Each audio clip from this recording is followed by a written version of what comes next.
You're not tired. You're avoiding. You've been lying to yourself, telling everyone, including you, that you're just tired. But you know better. You're not just tired. You're drained from constantly running. Running from your thoughts, from the pressure, from the never-ending to-do list.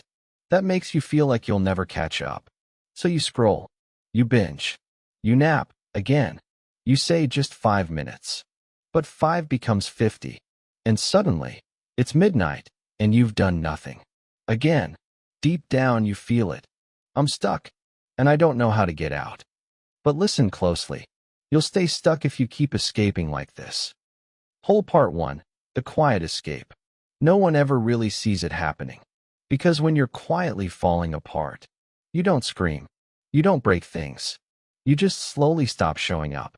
You sleep in, not because you're lazy, but because waking up feels heavy. You cancel plans, not because you don't care, but because pretending to be okay is exhausting. You scroll for hours, not because it's fun, but because it's easier than feeling everything at once. People call it laziness, but if they could see inside, they'd know you're drowning, not in work, but in thoughts. Thoughts like, what's the point? I'll never get it right anyway. I'm already behind, so why even start? So instead of moving, you freeze. Instead of fixing things, you avoid them. Instead of facing your life, you shrink into silence. You don't even feel like you anymore. Just a version of yourself that keeps hitting pause, hoping somehow life will stop moving too. But here's the hard truth. The longer you escape, the harder it becomes to return. And every quiet escape is one more day of your life slipping away. Part 2. Why you run. Have you ever stopped to ask yourself, why do I keep doing this? Why do you keep running from the things you know you need to face? Why do you keep choosing distraction over progress, even when it makes you feel worse afterward? Here's the truth most people miss. You're not running because you're weak. You're running because at some point in your life, you were taught that discomfort isn't safe. Maybe you failed once and someone laughed. Maybe you opened up and got ignored. Maybe you tried your best and still got overlooked. So now, the moment things feel hard, your mind whispers, let's not go through that again. And without thinking, you shut down. You numb. You run. But what you're really avoiding isn't the task. It's the feeling underneath it. The fear, the shame, the weight of not feeling good enough. You're not lazy. You're protecting yourself from the pain you haven't processed yet. But here's what no one told you. Running doesn't heal it. Facing it does. And until you stop running, you'll keep reliving the same pain in different disguises. Part 3. The hidden cost. Every time you choose to escape, you tell yourself, I just need a break.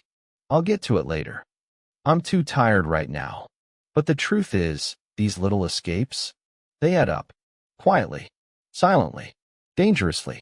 One skipped task, one snoozed alarm, one more scroll through TikTok when you know you should be working on you. And while you think you're avoiding stress, what you're really doing is building a life filled with regret. Because every time you numb out, you don't just lose time, you lose trust in yourself.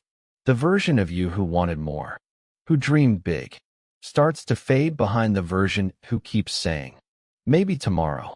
But here's the thing about tomorrow. It never saves you. It just delays the pain. And the scariest part? No one else will notice the damage. Until it's too late. You'll still smile, still function. But deep down you'll feel it.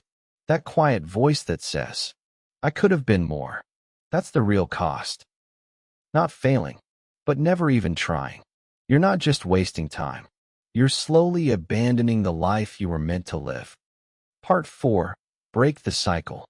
So how do you break this cycle? How do you stop running? When running has become your default reaction to everything hard, you don't need a dramatic reset. You don't need to change your whole life in a day. You just need to do something different. Right now, in this moment. Start small. Start ridiculously small. Turn your phone face down. Drink a glass of water.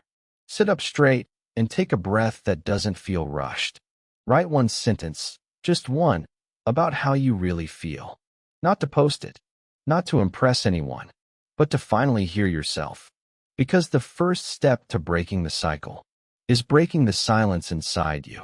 The silence where your pain lives. The silence where your shame hides. The silence where your potential is being buried. Beneath every distraction, every excuse, every fake comfort. And I know it's scary to stop. Because when you stop, you feel everything you've been running from. But feeling isn't the enemy. Avoiding it is. That pit in your stomach? It's not a sign that something's wrong. It's a signal that something wants to heal. And healing doesn't come from another escape. It comes from presence. So next time you feel the urge to numb out, try this instead. Put your phone away. Put your hand on your chest. And ask yourself, what would I do right now if I actually believed I could change? Then do one tiny thing. Even if it's just brushing your teeth. Even if it's just standing up and stretching. Even if it's just not giving up on today. Because that's how the cycle begins to break. Not in one big leap, but in one brave, honest moment of showing up. Again, and again, and again, until showing up becomes your new instinct. Not escape. The turning point. You don't have to keep running. You don't have to escape your own life anymore. Because deep down, you already know. That version of you you've been dreaming of, they're not waiting on motivation. They're waiting on you. To stop disappearing every time things get hard. You are not too far gone. You are not broken. You are not lazy. You're just tired of the weight you've been carrying alone. But here's the truth. You can do hard things. You can start again. Even if yesterday was a mess. Even if you failed 100 times before. This moment right here, right now, can be the first one where you stop running and start reclaiming your life. Not perfectly, not all at once, but step by quiet step. With more honesty, more courage, and more self-respect than ever before. You're not stuck. You're just one brave choice away from becoming someone you're finally proud of. If this hit home, don't scroll to the next distraction. Leave a comment. Today I face it. Like if you're done escaping. Subscribe to Rewire and Rise. For real conversations like this, every week. Your healing starts the moment you stop running. And that moment could be right now.